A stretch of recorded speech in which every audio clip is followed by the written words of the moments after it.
এই কেবিনটা নিয়েছিলাম বাবু যখন হয় আমার জন্য।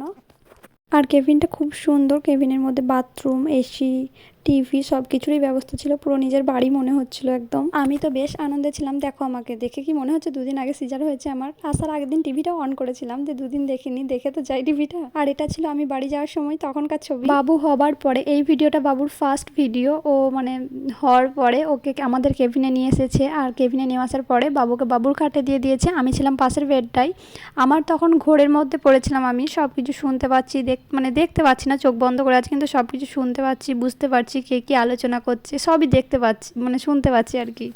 আর আমার কেবিনে আসার পরে তারপরে মানে চোখটাও খুলেছি আমি, কিন্তু আমার কথা বলতে একদম ইচ্ছা করছিল না, সব কিছু শুয়ে শুয়ে চুপচাপ দেখছিলাম। আর মানে বাবু হওয়ার পরে অনেকের প্রচণ্ড ঠান্ডা লাগে, আমার ঠান্ডা লাগছিল, কিন্তু প্রচণ্ড যে ঠান্ডা লাগছিল সেটা নয়, কিন্তু ঠান্ডা লাগছিল। তার জন্য এত গরমের পরেও দেখো আমাকে ব্ল্যাঙ্কেট দিয়েছিল আর কি।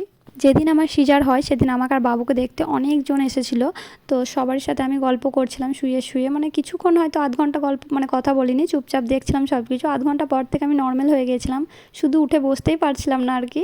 তো শুয়ে শুয়ে সবারই সাথে গল্প করছিলাম। আর আমাকে এসে আমার যে মানে দিদিটা কাছে ছিল, সেই দিদিটা বলছে তুমি এত গল্প করো না, তোমার আজকেই সিজার হয়েছে। আমি বললাম আমার তো কোনো কষ্ট হচ্ছে না, গল্প করলে আমার মন ভালো থাকবে, তো কী হয়েছে। আর অনেকের সিজারের পরে ব্যথাটা থাকে, কিন্তু আমার মানে একটুকুও ব্যথা ছিল না। আর জানো তো, যে 3 দিন আমি নার্সিংহোমে ছিলাম বাবু হওয়ার সময়, সেই 3 দিন মানে আমার খুব ভালো লেগেছে। তার কারণ হচ্ছে নার্সিংহোমে প্রত্যেকটা স্টাফ, নার্স, ডাক্তাররা এসে আমাকে বারবার দেখে যাচ্ছিলো, প্রেশার মেপে যাচ্ছিলো। আর আমার ব্যথাটাও ছিল না, মানে কোনো কষ্টই আমি পাইনি বলতে নেই, আলহামদুলিল্লাহ।